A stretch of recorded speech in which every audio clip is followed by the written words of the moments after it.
I found them together in our bedroom, her lipstick still fresh on his collar when she looked me in the eye and said you were just a placeholder.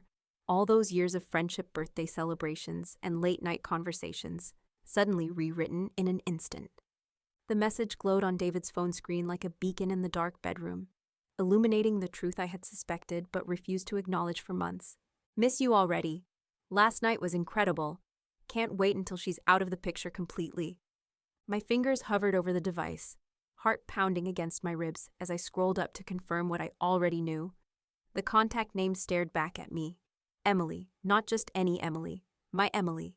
My best friend since college, my maid of honor. The woman who had cried genuine-seeming tears at our wedding 5 years ago. I set the phone down exactly as I'd found it, screen off, positioned precisely on the nightstand. David wouldn't know I'd seen it. Not yet. The shower continued running in our master bathroom, his morning routine giving me these precious moments to think, to breathe, to plan. 15 years of friendship with Emily flashed through my mind. Road trips during college breaks, holding her hand through her mother's funeral, celebrating job promotions and birthdays, the countless Sunday brunches and movie nights. Alongside it, 5 years of marriage to David, the man who'd promised forever, who talked about starting a family next year when his partnership at the firm was secured.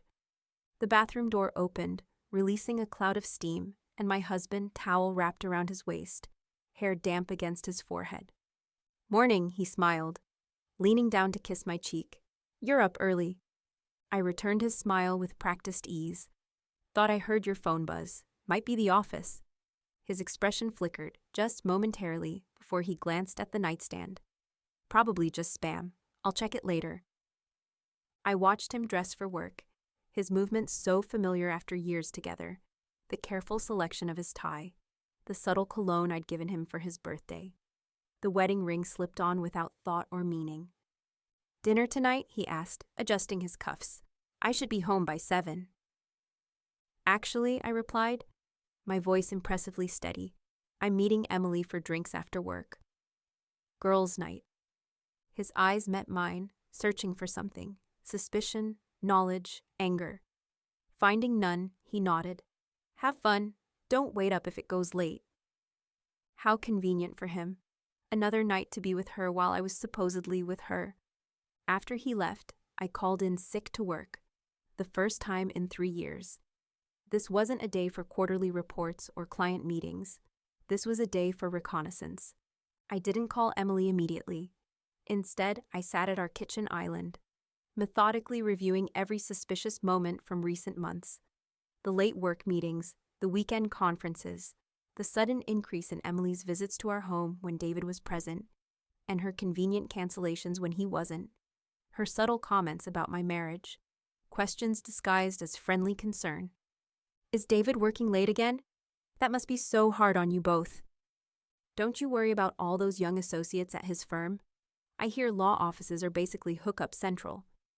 She'd been laying groundwork, creating doubts, positioning herself as the sympathetic friend while undermining my confidence. How long had it been going on?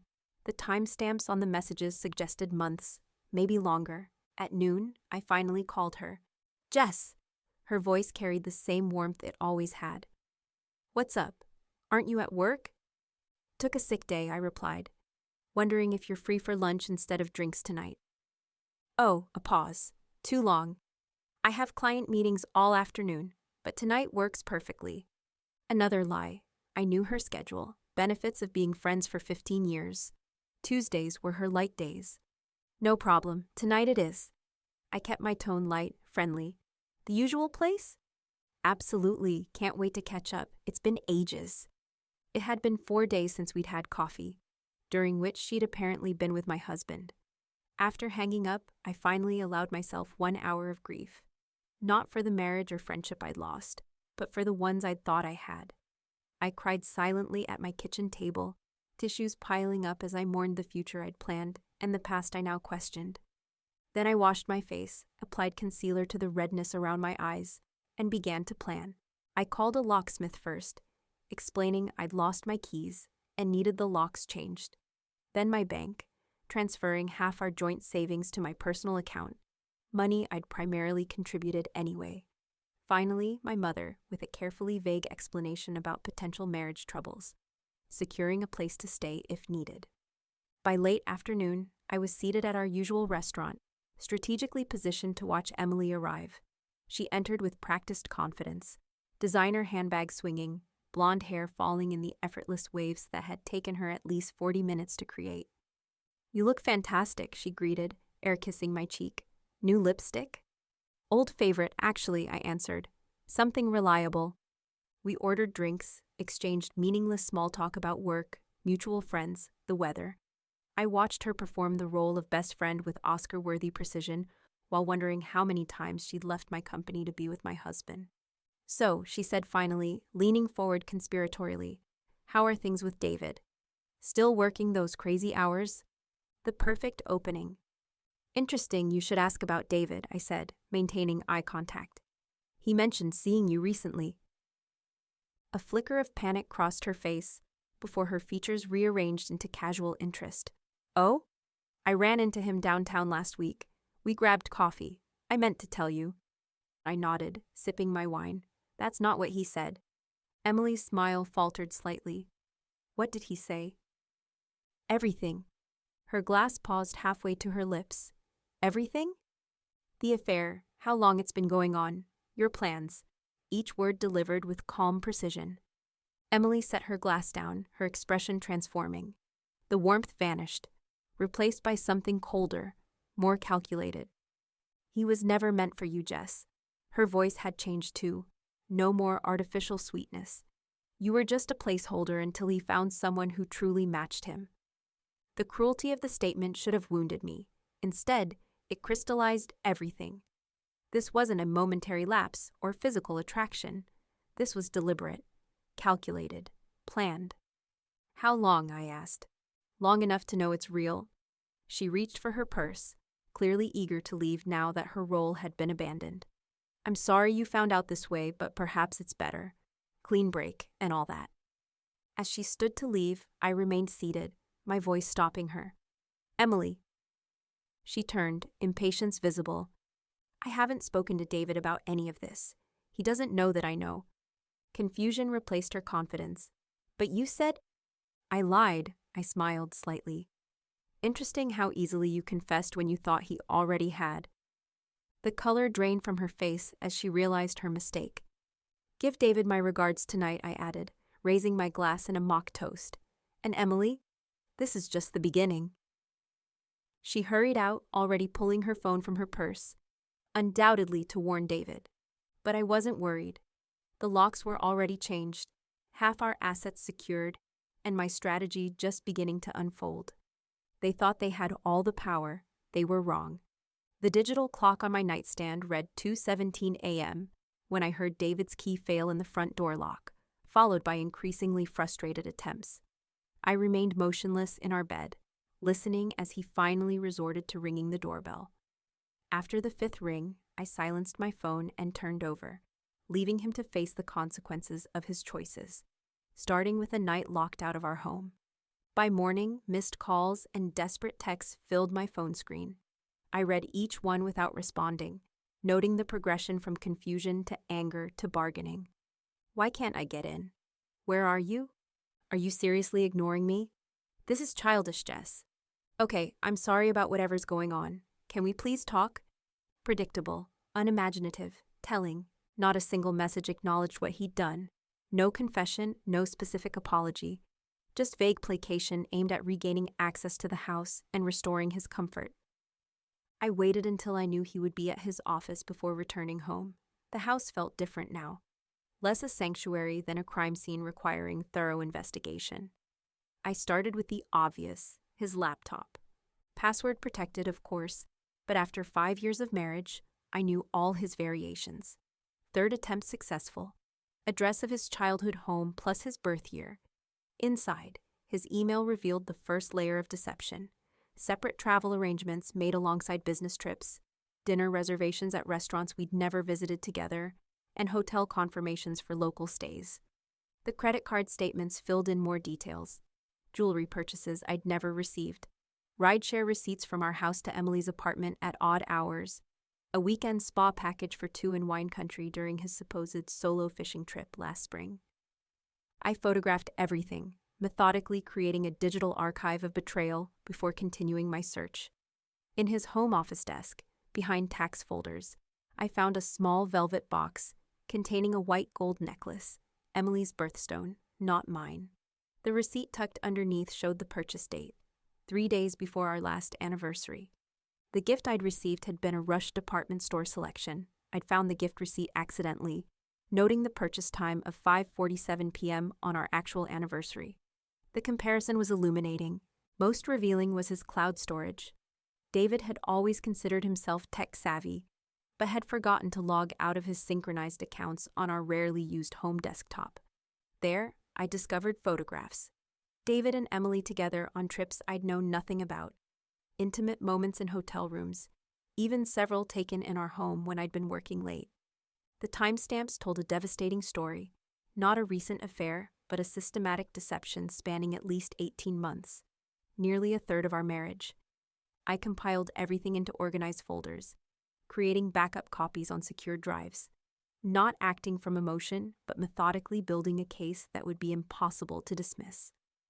By mid-afternoon, I moved from digital to physical evidence. The guest room closet yielded a suitcase tucked far back on the shelf. Inside, men's clothing I didn't recognize.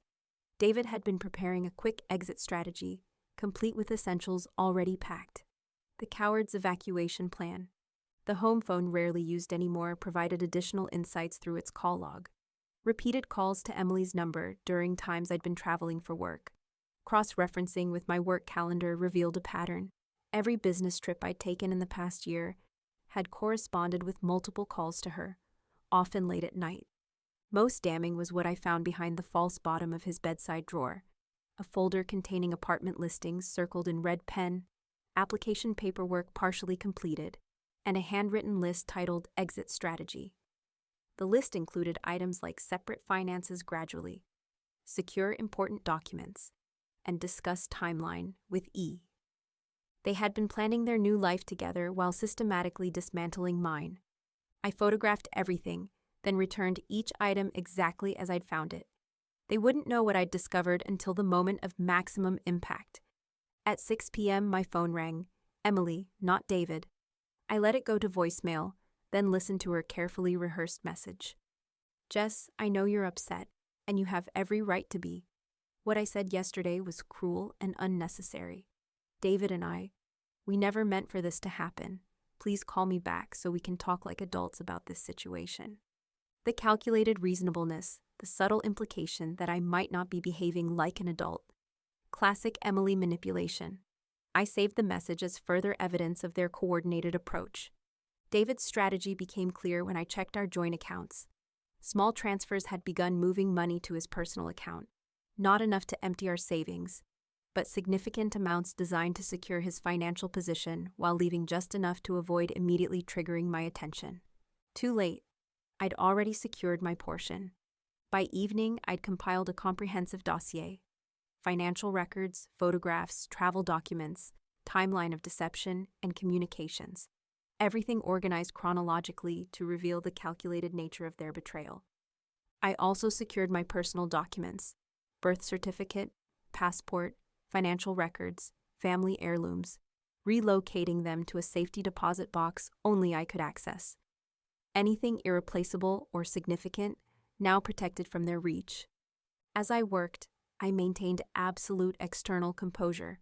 No social media breakdowns, no desperate calls to mutual friends, no public displays of distress. The only person I contacted was Lisa, my college roommate before Emily, who lived across the country and had no connection to our social circle. I need a clear head right now, I explained after sharing the basics. No emotional decisions, just strategic ones. Where are you staying tonight? She asked, concern evident. At home, on my terms. David hasn't been subtle about moving money. If I leave the house voluntarily, it complicates property claims. Do you feel safe there alone? He's not dangerous, just duplicitous, I assured her. And I've changed the locks. His desperation will be financial and reputational, not physical. By midnight, my evidence compilation complete, I finally allowed myself to truly absorb what I'd discovered. The systematic betrayal by two people I'd trusted implicitly. The calculated deception. The cruel efficiency of their conspiracy. I didn't cry. The time for tears had passed. Instead, I plotted my next steps with the same methodical precision they'd used to betray me. Morning brought a new message from David. I'm staying at Mark's apartment. When you're ready to talk like reasonable people, call me. This silent treatment is beneath you. Mark, our mutual friend whose loyalty now came into question. How many others knew? How many had watched me continue in ignorance, while privately exchanging glances at social gatherings? I texted back a single line. I'll have my lawyer contact yours. Then I called the most ruthless divorce attorney in the city and scheduled an appointment for 9 a.m. David and Emily had been playing chess while thinking I was playing checkers. They were about to discover I'd been playing a different game entirely. Catherine Blackwell's office projected exactly the image I needed in a divorce attorney. Understated power, meticulous organization, and absolutely no sentimentality. The walls displayed her credentials rather than family photos. The furniture was expensive but not ostentatious, and her expression as she reviewed my evidence revealed nothing beyond professional assessment. This is remarkably comprehensive, she said finally, closing the folder containing my organized documentation. Most clients bring emotions. You've brought evidence. I prefer tangible facts to feelings, I replied. Especially now. She nodded approvingly. Smart approach. Based on what you've provided, we have multiple advantages. The documented infidelity, the attempted financial diversion, the premeditated exit strategy, all strengthen our position significantly. What's our first step? Securing your financial interests, she explained, opening a legal pad. You mentioned you've already moved half the joint assets? Only what I contributed directly, I clarified. Our prenuptial agreement specifies that inherited assets remain separate property. David received a substantial inheritance 3 years ago that remains legally his. Catherine raised an eyebrow. A prenup that you're honoring despite his infidelity. Most clients want to pursue everything possible.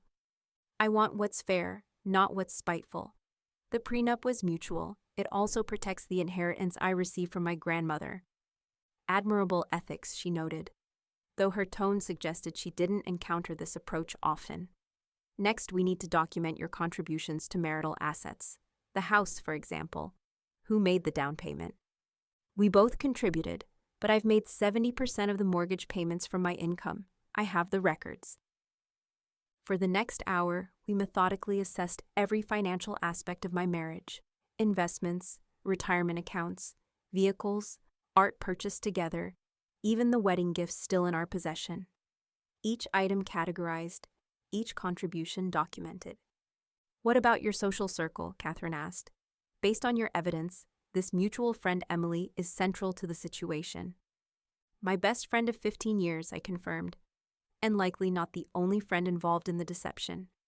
David's message indicates he's staying with our friend Mark, which suggests Mark was already aware of the situation. Social fallout is inevitable in these cases, she warned, particularly with long-term friendships. People feel compelled to choose sides or distance themselves entirely. I'm prepared for that reality. Catherine studied me briefly. Most clients say that, but underestimate the emotional impact. These relationships often predate the marriage. Which makes the betrayal more significant, not less, I countered. Friends who knew and said nothing aren't actually friends. She nodded, satisfied with my perspective. Let's discuss immediate practical concerns. You're still in the house, which is appropriate. Are you comfortable continuing to live there during proceedings? Yes, it's strategically advantageous and personally preferable. Good. Next, communication strategy. I recommend minimal direct contact with your husband outside my presence. When necessary, keep conversations documented. Text or email rather than calls. Forward everything to me, regardless of how insignificant it might seem. Already implementing that approach, I confirmed. His messages have been increasingly manipulative, starting with anger, then shifting to rational appeals, now attempting emotional leverage. Classic pattern, Catherine noted. They'll escalate when these methods fail. Prepare for potential mutual friends to reach out as intermediaries.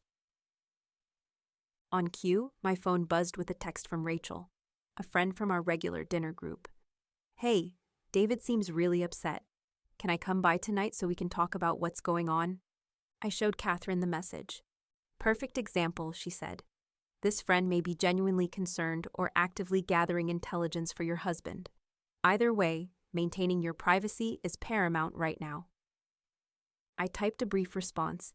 "Appreciate your concern, but I'm taking some time to process privately." Non-committal, revealing nothing. Catherine continued outlining our strategy. First, an official separation agreement, drafted immediately to establish clear boundaries during the divorce process. Second, comprehensive financial disclosure demands to ensure nothing remained hidden. Third, a carefully crafted narrative focusing on facts rather than emotions when dealing with mutual connections. "What about Emily?" I asked. "She's not just a participant in the affair. She was my closest friend. The betrayal there is arguably more significant than David's." "Legally, she's peripheral to the divorce proceedings," Catherine explained. "But socially and emotionally, she represents a complex factor. Have you considered your approach regarding her?" "I'm not seeking revenge," I clarified. "I want accountability. The truth exposed rather than managed by their narrative." "A legitimate objective," she agreed. "I recommend documenting any contact from her, but avoiding direct engagement until your position is fully secured. Her relationship with your husband complicates standard approaches. They'll likely coordinate their responses." As our meeting concluded, Catherine provided clear next steps: documents to gather, communications to prepare, contingencies to consider. Everything methodical, nothing reactive. "One final question," she said as I prepared to leave. "What do you ultimately want from this process, beyond the financial and legal resolution?" I considered carefully before answering. "I want to emerge intact, financially, emotionally, socially. I want the truth acknowledged, not hidden behind convenient narratives. And I want to rebuild on my terms, not as a reaction to their betrayal." Catherine nodded, seemingly satisfied with my response. "Then we'll work toward exactly that outcome." Leaving her office, I felt strangely empowered. The path forward was clear, the strategy established. No emotional flailing, just calculated progress. My phone buzzed again. "David this time. Please, Jess, just talk to me. This silent treatment is childish. We can work through this like adults." The continued attempts to characterize my strategic silence as immaturity revealed his fundamental misunderstanding of what was happening.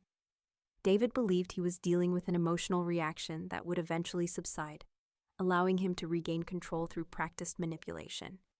He had no idea he was facing a comprehensive strategy designed by someone who now saw him with complete clarity. Back home, I implemented the next phase of preparation, securing irreplaceable items, documenting the current state of our home and possessions with dated photographs, and establishing new individual accounts for utilities and services previously shared. That evening, the doorbell rang. Through the security camera, I saw Emily standing on the porch, her expression practiced into appropriate contrition. I didn't answer. 10 minutes later, she texted, "I know you're home, Jess. We need to talk. I owe you an explanation." Another manipulation attempt, suggesting she was entitled to provide explanations on her timeline, that her perspective deserved my attention despite her actions. I responded with carefully calculated words. "I'm not interested in explanations. I'm interested in truth. They're rarely the same thing." Her reply came quickly. "You don't understand the whole situation. It's complicated." "No, it's actually remarkably simple. You and David betrayed me systematically over an extended period. The only complexity is in the details of your deception, which I've already discovered." A longer pause followed before her next message. "What exactly do you think you know?" The question revealed volumes. Concern about what specific evidence I had, what particular aspects of their deception had been exposed. Not remorse for actions, but anxiety about consequences. I didn't respond. Let her wonder, let her panic. Let her imagination create worst-case scenarios about exactly what I'd discovered. As night fell, I reviewed my progress. Financial security initiated, legal representation established, evidence secured, home protected, communication strategy implemented. each step measured, each decision strategic rather than emotional. Tomorrow would bring the next phase: formal legal notifications, strategic information sharing with key family members before rumors spread, and continued documentation of their increasingly desperate attempts to regain control of the narrative. David and Emily believed they had orchestrated the perfect exit from my life, transitioning smoothly from betrayal to their new beginning. They were about to discover how spectacularly their plan would fail. 7 days of strategic silence had accomplished exactly what I'd intended. David's messages evolved from commanding to pleading, Emily's from justifying to increasingly anxious, their coordinated manipulation attempts growing more transparent with each passing day. Today that silence would end, not with the emotional outburst they expected, but with precision strikes designed to establish irrefutable control of the situation. The divorce papers were delivered to David's office at precisely 10:15 a.m., timing selected to coincide with his weekly partners' meeting. Public but professional, ensuring maximum impact, without appearing deliberately cruel. The server confirmed delivery with a simple text: documents received, witnessed by reception staff. I imagined the scene, David's carefully maintained professional image disrupted as he's called from the meeting to sign for legal documents. His colleagues' subtle observations. The gradual spread of awareness throughout the firm. The second delivery arrived at Emily's workplace simultaneously. Not divorce papers, as we had no legal connection, but a formal cease and desist letter regarding harassment and defamation, citing her repeated unauthorized attempts to enter my property and documented false statements to mutual friends. Not strictly necessary legally, but strategically devastating. Her fashion magazine colleagues would notice the official delivery, creating precisely the type of workplace whispers she had always dreaded. By noon, my phone was flooded with messages from mutual friends, their sudden concern transparently motivated by curiosity rather than care. I responded to none directly, instead implementing the next phase of my plan. I called only 2 people, my mother and David's sister Kate, the family member he most respected. Both conversations were brief, factual, and devoid of dramatic accusations. I wanted you to hear this from me directly, I told Kate, my voice calm and measured. David and Emily have been involved for approximately 18 months. I filed for divorce after discovering the extent of their deception. I'm not asking you to choose sides, just sharing the truth before you hear conflicting versions. Kate's shocked silence spoke volumes. 18 months, she finally managed. That's since before Mom's funeral. An unintended revelation. They had been together during the family's period of grief. Another layer of betrayal even I hadn't fully processed. I'm sorry you're learning this way, I said simply. I thought you deserved the facts. My mother's reaction was more immediate. Protective anger followed by practical support. What do you need from me, she asked, after I'd shared the essential details. Just this call, I replied. I'm handling everything systematically. The third strategic disclosure went to Jason, the managing partner at David's firm, with whom I'd built a friendly relationship over years of firm events. A brief professional email requesting a meeting regarding sensitive personal matters affecting professional relationships, deliberately vague but impossible to ignore from the spouse of a partner track associate. By mid-afternoon, the effects of these calculated moves became evident. David's messages shifted dramatically. What the hell, Jess? Divorce papers at my office? Jason wants to meet with me tomorrow morning. What have you told him? I didn't respond. Let him face uncertainty, just as I had. Emily's approach changed too, from attempted justifications to panicked damage control. The fashion director received some legal document for me today. Everyone saw. Please tell me you haven't told people at my work about this. The irony of her concern about workplace reputation after systematically destroying my marriage wasn't lost on me. At 4 p.m., I implemented the financial aspect of my strategy. Catherine had filed court orders freezing major joint assets pending equitable distribution, standard divorce procedure, but arriving precisely when David had attempted to access our home equity line of credit. The timing wasn't coincidental. We'd been monitoring account activity based on patterns identified earlier. His frustrated call to our bank would reveal that access had been restricted through legal channels.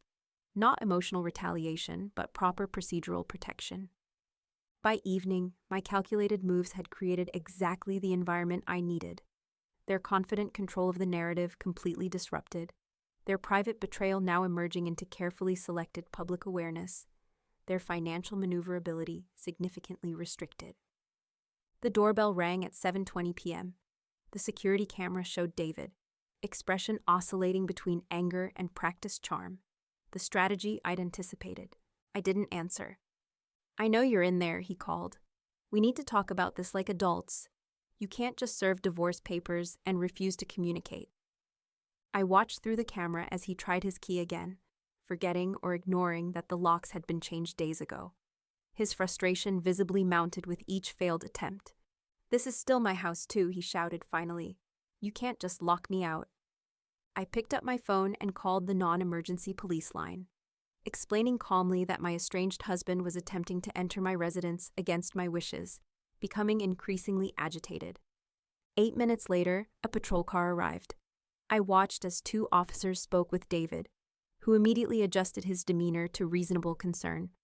They spoke for several minutes before he finally left with them, glancing back at the house with an expression of disbelief. Perfect. Documentation of his attempted unauthorized entry without creating a dramatic scene that might generate sympathy for him? I sent the security footage to Catherine, adding to our growing file of documented behavior. My phone lit up with a text from Kate. "David just called Mom crying, said you're making crazy accusations and turning everyone against him. I told him I know exactly how long his affair has been going on." He hung up. The first family alliance secured. Not through manipulation, but through simple truth. The pieces were falling into place exactly as planned.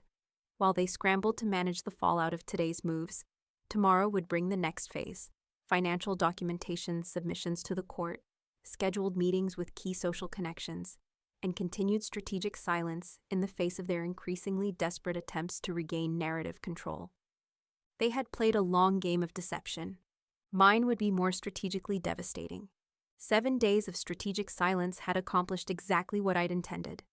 David's messages evolved from commanding to pleading, Emily's from justifying to increasingly anxious, their coordinated manipulation attempts growing more transparent with each passing day. Today that silence would end, not with the emotional outbursts they expected, but with precision strikes designed to establish irrefutable control of the situation. The divorce papers were delivered to David's office at precisely 10:15 a.m., timing selected to coincide with his weekly partners' meeting. Public but professional, ensuring maximum impact without appearing deliberately cruel. The server confirmed delivery with a simple text: "Documents received, witnessed by reception staff." I imagined the scene, David's carefully maintained professional image disrupted as he's called from the meeting to sign for legal documents. His colleagues' subtle observations, the gradual spread of awareness throughout the firm. The second delivery arrived at Emily's workplace simultaneously. Not divorce papers, as we had no legal connection, but a formal cease and desist letter regarding harassment and defamation, citing her repeated unauthorized attempts to enter my property and documented false statements to mutual friends. Not strictly necessary legally, but strategically devastating. Her fashion magazine colleagues would notice the official delivery, creating precisely the type of workplace whispers she had always dreaded. By noon, my phone was flooded with messages from mutual friends, their sudden concern transparently motivated by curiosity rather than care. I responded to none directly, instead implementing the next phase of my plan. I called only 2 people, my mother and David's sister Kate, the family member he most respected.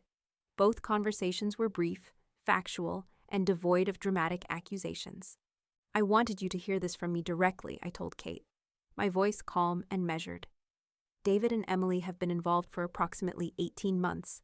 I filed for divorce after discovering the extent of their deception. I'm not asking you to choose sides, just sharing the truth before you hear conflicting versions." Kate's shocked silence spoke volumes. 18 months, she finally managed. That's since before Mom's funeral." An unintended revelation. They had been together during the family's period of grief. Another layer of betrayal even I hadn't fully processed. "I'm sorry you're learning this way," I said simply. "I thought you deserved the facts." My mother's reaction was more immediate. protective anger followed by practical support. "What do you need from me?" she asked after I'd shared the essential details. "Just this call," I replied. "I'm handling everything systematically." The third strategic disclosure went to Jason, the managing partner at David's firm, with whom I'd built a friendly relationship over years of firm events. A brief, professional email requesting a meeting regarding sensitive personal matters affecting professional relationships.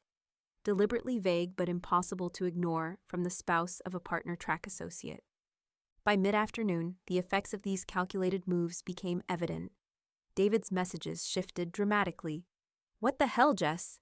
Divorce papers at my office? Jason wants to meet with me tomorrow morning. What have you told him?" I didn't respond. Let him face uncertainty, just as I had. Emily's approach changed too, from attempted justifications to panicked damage control. "The fashion director received some legal document for me today. Everyone saw. Please tell me you haven't told people at my work about this." The irony of her concern about workplace reputation after systematically destroying my marriage wasn't lost on me. At 4 p.m., I implemented the financial aspect of my strategy. Catherine had filed court orders freezing major joint assets pending equitable distribution, standard divorce procedure, but arriving precisely when David had attempted to access our home equity line of credit. The timing wasn't coincidental. We'd been monitoring account activity based on patterns identified earlier. His frustrated call to our bank would reveal that access had been restricted through legal channels, not emotional retaliation, but proper procedural protection. By evening, my calculated moves had created exactly the environment I needed. Their confident control of the narrative completely disrupted, their private betrayal now emerging into carefully selected public awareness, their financial maneuverability significantly restricted. The doorbell rang at 7:20 p.m. The security camera showed David, expression oscillating between anger and practiced charm. The strategy I'd anticipated. I didn't answer. "I know you're in there," he called. "We need to talk about this like adults. You can't just serve divorce papers and refuse to communicate." I watched through the camera as he tried his key again, forgetting or ignoring that the locks had been changed days ago. His frustration visibly mounted with each failed attempt. "This is still my house too," he shouted finally. "You can't just lock me out." I picked up my phone and called the non-emergency police line, explaining calmly that my estranged husband was attempting to enter my residence against my wishes, becoming increasingly agitated. 8 minutes later, a patrol car arrived. I watched as 2 officers spoke with David, who immediately adjusted his demeanor to reasonable concern. They spoke for several minutes before he finally left with them, glancing back at the house with an expression of disbelief. Perfect. Documentation of his attempted unauthorized entry without creating a dramatic scene that might generate sympathy for him. I sent the security footage to Catherine, adding to our growing file of documented behavior. My phone lit up with a text from Kate. "David just called Mom crying. Said you're making crazy accusations and turning everyone against him." I told him I know exactly how long his affair has been going on. He hung up. The first family alliance secured, not through manipulation but through simple truth. The pieces were falling into place exactly as planned.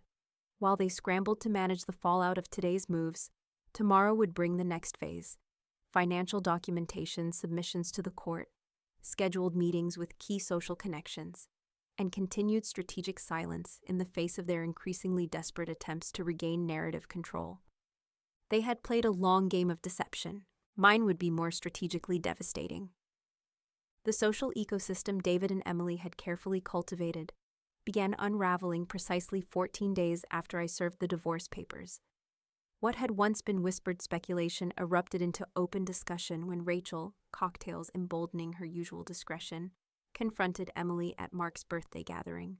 "How could you do it?" Rachel's voice carried across the restaurant's private room, silencing conversations. 15 years of friendship, and you just took her husband? I wasn't present, of course, having declined the invitation with a simple, prior commitment response.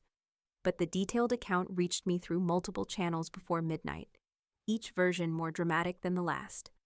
The beauty of calculated absence. Others tell your story for you, often more effectively than you could yourself. 3 separate friends sent almost identical messages. You wouldn't believe what just happened at Mark's party. The social narrative was shifting, and I hadn't needed to participate directly. Emily's response, according to these accounts, revealed her true character more effectively than any explanation I could have offered.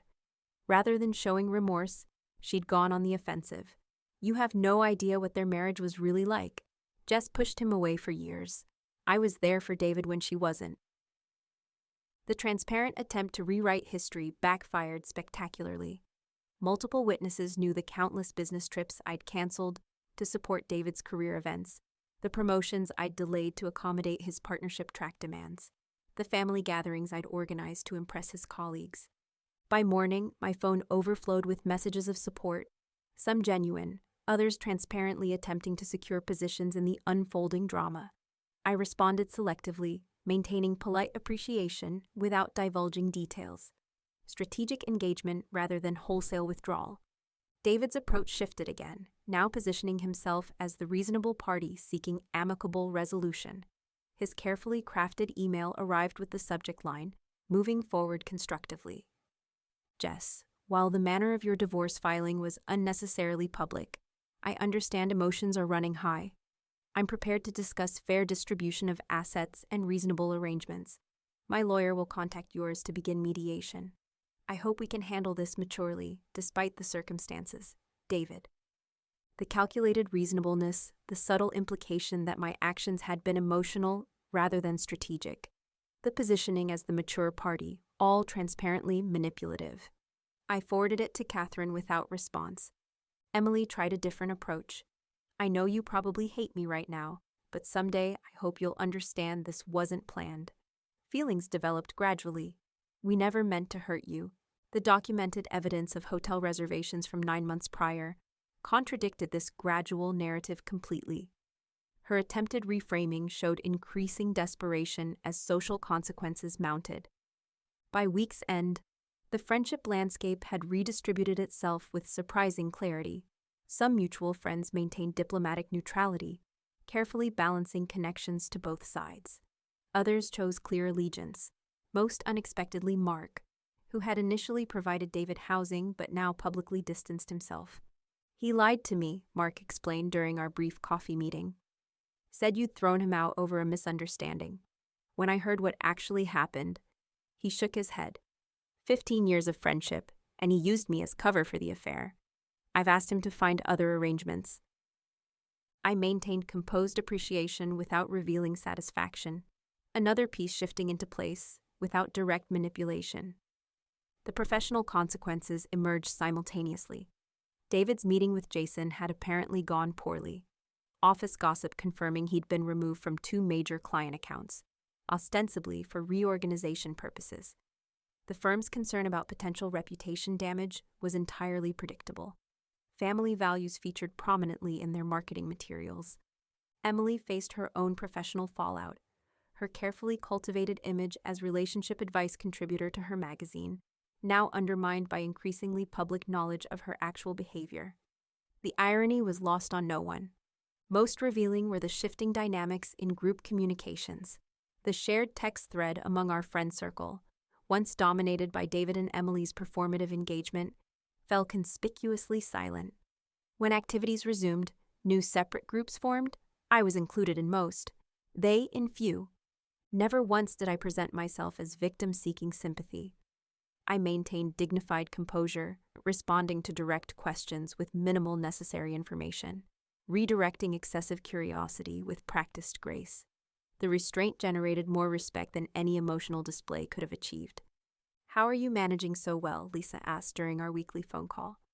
By focusing on rebuilding rather than retribution, I explained. Their actions have natural consequences without my intervention. What I didn't share was the strategic satisfaction of watching those consequences unfold precisely as anticipated. Each social adjustment, each professional complication, each relationship realignment, following predictable patterns I'd identified during planning stages with Catherine. Most significant was the gradual emergence of strain between David and Emily themselves. The unity of their betrayal, once strengthened by secrecy and shared conspiracy, weakened under public scrutiny and mounting consequences. Their first public argument occurred at a restaurant, witnessed by mutual acquaintances who immediately relayed details. David apparently blamed Emily for unnecessary drama following the confrontation at Mark's party. She responded by questioning his handling of the divorce proceedings. The perfect relationship narrative they'd constructed was fracturing under reality's weight. By month's end, the social landscape had transformed entirely. David and Emily, once central figures in our shared circle, found themselves increasingly isolated, not through direct action on my part, but through natural consequences of their choices now visible to all. I maintained perfect composure throughout, attending necessary social functions with dignified grace, neither seeking sympathy nor displaying bitterness. Professional commitments continued uninterrupted, my visible stability contrasting sharply with their increasing disarray. The financial aspects progressed similarly. Court-ordered financial disclosures revealed David's attempts to hide assets, minor accounts I'd already documented during my initial investigation. Catherine used these discoveries strategically, establishing a pattern of dishonesty that strengthened our position in settlement negotiations. "They're asking for a meeting," Catherine informed me. Both David and his attorney. The tone suggests increasing willingness to accommodate equitable distribution. As expected, I noted, the timeline aligning perfectly with our projected strategy. Emily's messages grew increasingly desperate. "Everyone's treating me like I'm the villain. You know our friendship meant everything to me. Can we please talk? Just once." I maintained strategic silence. Her opportunity for conversation had existed before betrayal, not after discovery. The social ecosystem they'd expected to navigate as a triumphant couple had instead become an environment where their actions faced continuous reassessment. Each new revelation, each public interaction, each attempted justification further eroded their carefully constructed narrative. They had planned to rewrite our history. Instead, they were confronting their own. The conference room at Catherine's law office projected neutral professionalism, deliberately selected for our first face-to-face meeting since Discovery Day. The setting eliminated any home field advantage, preventing emotional manipulation through familiar surroundings or shared memories. I arrived 20 minutes early, reviewing documentation with Catherine one final time. Not from anxiety, but strategic preparation, ensuring every detail aligned with our planned approach. "Remember," Catherine advised, "they'll attempt to redirect the conversation toward emotional reconciliation or mutual blame. Maintain focus on factual resolution." "Understood," I replied, arranging my materials with methodical precision. David and his attorney arrived precisely on time, his punctuality always performative rather than habitual. He entered with practiced confidence, though subtle indicators revealed underlying tension. The slightly too tight grip on his briefcase, the microsecond pause upon seeing me, the reflexive adjustment of his tie. "Jessica," he acknowledged, his tone carefully calibrated for perceived reasonableness. "David," I returned neutrally, neither hostile nor familiar. His attorney, Bradley Donovan, known for aggressive tactics in high-asset divorces, immediately established a conciliatory approach. "We appreciate this opportunity to discuss amicable resolution options." Catherine nodded professionally. "Let's begin with the proposed asset division outlined in the documents provided last week." David leaned forward. "Before we dive into financials, I think Jess and I should address the personal aspects directly. There are misunderstandings that communication could resolve." The expected attempt to reestablish emotional engagement. I remained silent, allowing Catherine to redirect. "This meeting's purpose is property division and settlement terms," she reminded everyone. "Personal reconciliation discussions would require separate arrangement." David's expression tightened momentarily before reassuming reasonable affect. "Of course. Professional first." The discussion proceeded methodically through asset categories: real estate, investments, retirement accounts, personal property. Catherine presented our position on each, fair, legally sound, and considerably more generous than legally required, given the documented infidelity. Bradley raised predictable objections to certain terms, primarily regarding the house and David's recently acquired partnership shares. Catherine countered with documentation of my contributions, including specialized financial analysis of marital versus separate property. Throughout this exchange, I observed David's mounting frustration. He had clearly expected emotional leverage points, opportunities to deploy the charm and manipulation tactics that had previously proven effective. Their absence visibly unsettled him. An hour into proceedings, Emily texted, the timing suspicious given our carefully controlled information about this meeting. I know you're meeting with David today. Please remember 15 years of friendship before making any permanent decisions. I showed Catherine the message silently, then returned my phone to my purse without responding. David's glance toward his own phone confirmed the coordinated attempt. We should take a brief recess, Bradley suggested, likely sensing his client's increasing discomfort. Certainly, Catherine agreed. As Bradley stepped out to take a call, David made his anticipated move. Jess, can we speak privately for a moment? His tone softened to the intimate register once reserved for genuine connection. Just 5 minutes, without lawyers. I met his gaze directly. There's nothing to discuss that can't be addressed in present company. 15 years together deserves more than clinical legal dissolution, he pressed, employing the exact timeline from Emily's text. Their coordination couldn't have been more transparent. 15 years deserved honesty, I corrected calmly. You chose deception instead, repeatedly, with deliberation. His expression shifted, the reasonable facade cracking slightly. People make mistakes in marriages. If you'd been more attentive instead of constantly focused on your career. Documented evidence indicates your relationship with Emily began during the period I postponed my regional manager promotion specifically to accommodate your partnership track requirements, I interrupted, my voice remaining measured. The timeline contradicts your attempted narrative. The door opened before he could respond. Bradley returning with coffee and renewed professional demeanor. Catherine used the interruption to refocus proceedings on remaining financial matters. As we approached conclusion, the anticipated knock came. Reception announcing Emily's arrival. I don't recall Ms. Carter being included in this meeting, Catherine observed neutrally. Bradley appeared genuinely surprised. She isn't part of our representation. David's momentary discomfort confirmed another coordination attempt gone awry. She's probably just offering moral support, he suggested. She's not permitted to join this confidential settlement discussion, Catherine stated firmly. Reception has been instructed accordingly. The final phase of negotiation proceeded with increased tension, David's confident facade increasingly strained. When Bradley stepped out briefly to consult with colleagues on a specific legal question, David made his final emotional appeal. This calculated approach isn't you, Jess, he said quietly. I know you're hurt, but the cold strategic thing, it's not who you are. I allowed myself a small smile. That's the fundamental misunderstanding that enabled this entire situation, David. You believed you knew me completely, yet failed to recognize my capacity for strategic thinking when necessary. I made a mistake, he admitted, the first genuine acknowledgement. But Emily and I, it's not working. The reality doesn't match what we imagined. Maybe we could consider reconciliation, I finished for him. After 18 months of documented deception, after placeholder comments and exit strategies, his expression confirmed my suspicion. The relationship born in betrayal was already failing under scrutiny and consequences, their fantasy collapsing in reality's harsh light. How did you know about that comment? He asked, genuine confusion replacing calculation. I've known everything from the beginning, I replied simply. Every meeting, every gift, every future plan, your exit strategy document, the apartment applications, Emily's placeholder comment, the necklace purchased before our anniversary.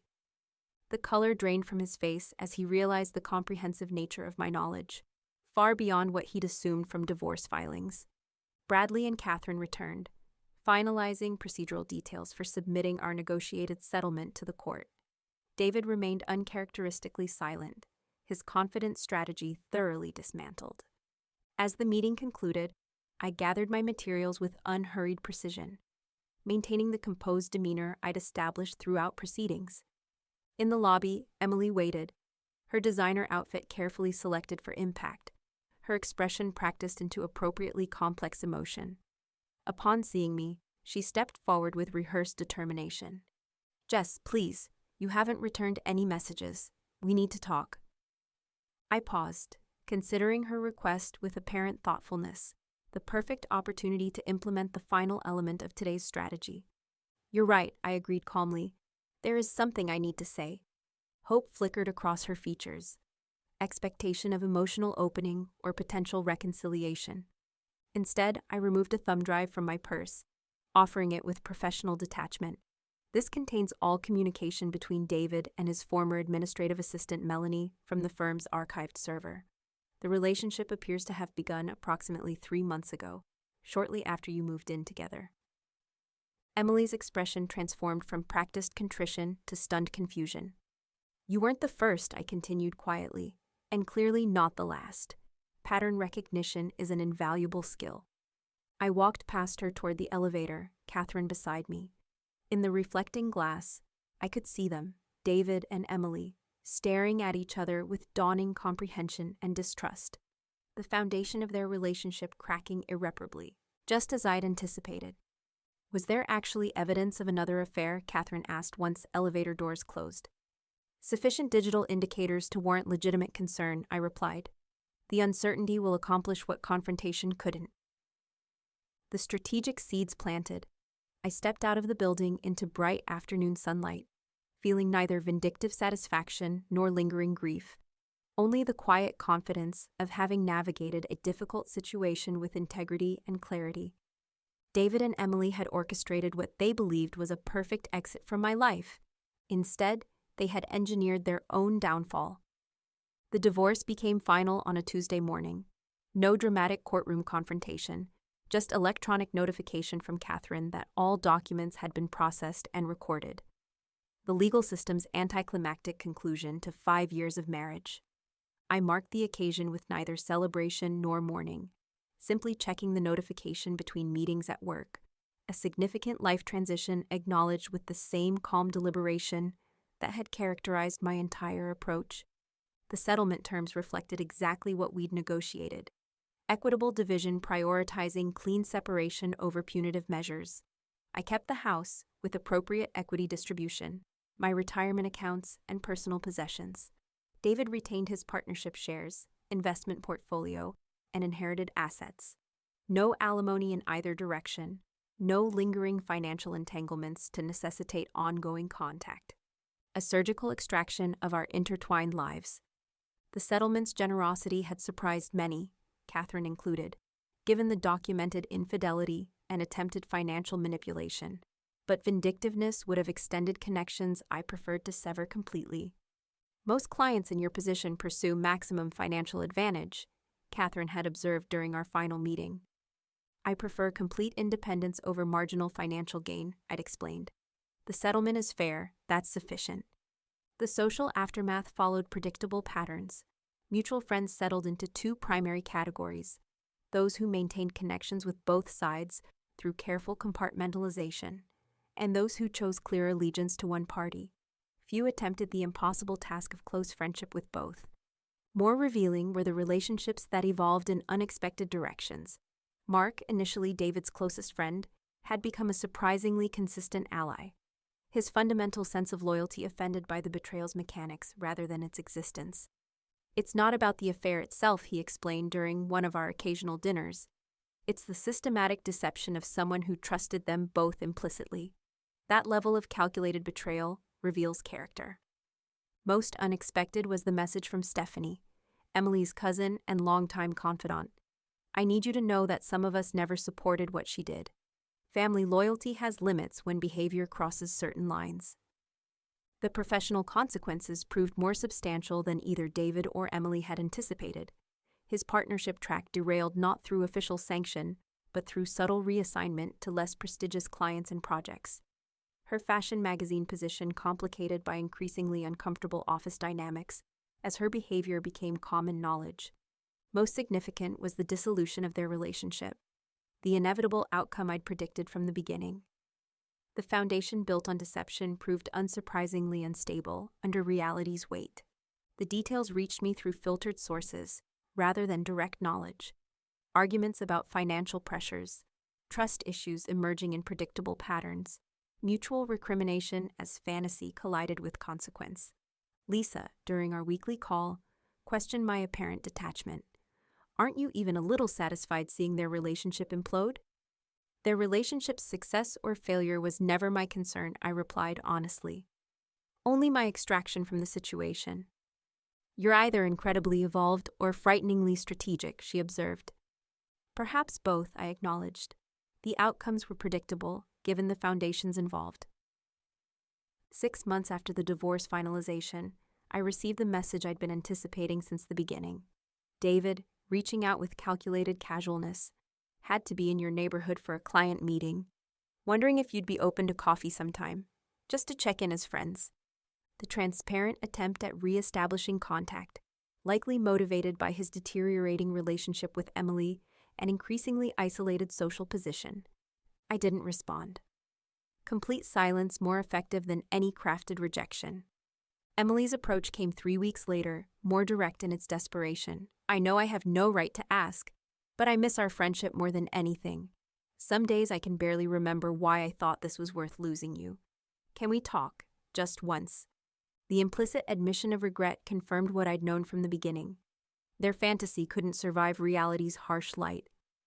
Again, I maintained strategic silence, no response necessary when the outcomes had unfolded exactly as anticipated. The house that had once contained our marriage underwent gradual transformation. Rooms repainted, furniture replaced, space reconfigured to reflect singular rather than shared life, not erasing history but acknowledging evolution. My professional trajectory accelerated without the constraints of accommodating David's career priorities. The regional management position I'd previously postponed, now accepted and thriving under my direction. Most significantly, the emotional landscape had transformed entirely. No lingering anger, no bitter resentment, no defining myself through betrayal's lens. The strategic approach that had guided me through dissolution now directed toward deliberate reconstruction. When mutual friends cautiously mentioned David or Emily, I responded with neutral acknowledgement rather than discomfort or antipathy. Their continued existence neither threatening nor significant, merely facts acknowledged without emotional weight. They had orchestrated what they believed would be their triumphant beginning. Instead, it had become their inevitable ending, and for me, an unexpected liberation.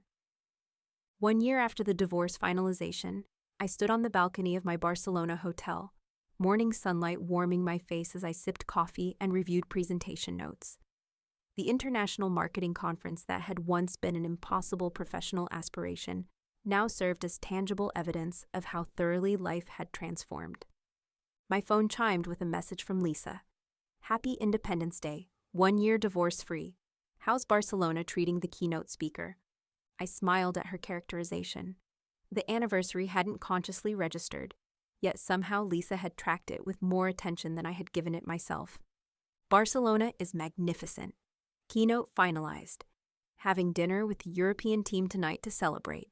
The professional expansion that had once seemed impossible while balancing David's career needs had flourished in his absence. Regional management had quickly evolved to international oversight, my natural strategic abilities finally receiving proper recognition and application. My phone chimed again. Mark, this time. Thought you should know, David and Emily officially ended things. He's apparently moving to Chicago for a lateral position at a smaller firm. She's telling everyone it was mutual, but word is, he initiated everything. I absorbed this information with neither satisfaction nor surprise. Their relationship's inevitable conclusion had been apparent from the moment I discovered its existence. Relationships founded on mutual deception rarely survived honest reality. Thanks for the update.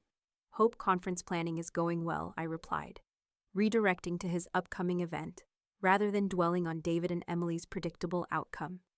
The personal transformation paralleled the professional. The Barcelona trip exemplified my new approach to life. Experiences prioritized over possessions. Authentic connections valued over superficial networks. Opportunities embraced without hesitation. Last month's decision to sell the house had finalized the separation from my previous life. The property that had once represented shared dreams repurposed to fund new aspirations. Half the proceeds invested for future security, half allocated for experiences previously deferred. My mother had questioned the decision initially. Are you sure selling is necessary? It's a beautiful home with good memories, too. The good memories exist independently of physical location, I'd explained, and remaining there serves no purpose beyond inertia. The home's new owners, a young family with 2 small children, would create their own history within those walls. My future required different foundations. Most significant was the relationship landscape's transformation. The friendships that survived the divorce aftermath had evolved into deeper connections based on demonstrated loyalty rather than circumstance or convenience. New relationships developed with refreshing authenticity, unburdened by the complex history of the previous social circle. Michael, the architectural historian I'd met during a museum fundraiser 3 months ago, represented this new approach to connections: intellectual engagement without immediate expectations, honest communication without strategic calculation, mutual respect without power dynamics. Whether our connection developed further remained uncertain, but the foundation differed fundamentally from previous relationships. No performance, no strategic positioning, just authentic interaction between equals. My phone chimed once more, Catherine checking final details on the house sale closing. Even our professional relationship had evolved from legal representation to occasional professional collaboration, her strategic mind appreciating my analytical approach.